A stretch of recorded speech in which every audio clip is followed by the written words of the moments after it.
we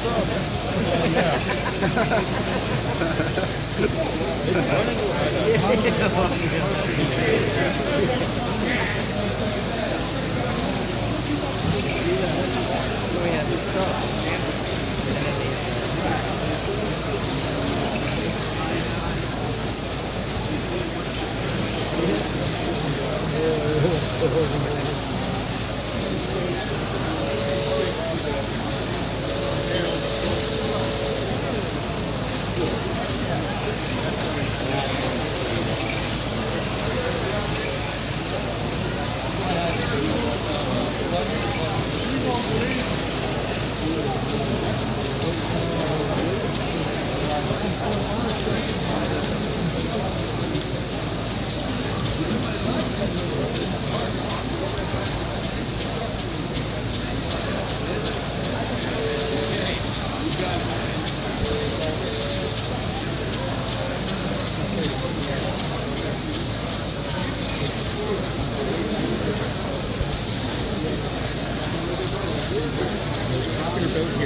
If it gets really crisp, I know that it's getting close, because reading the gauge from a distance is kind of hard to do.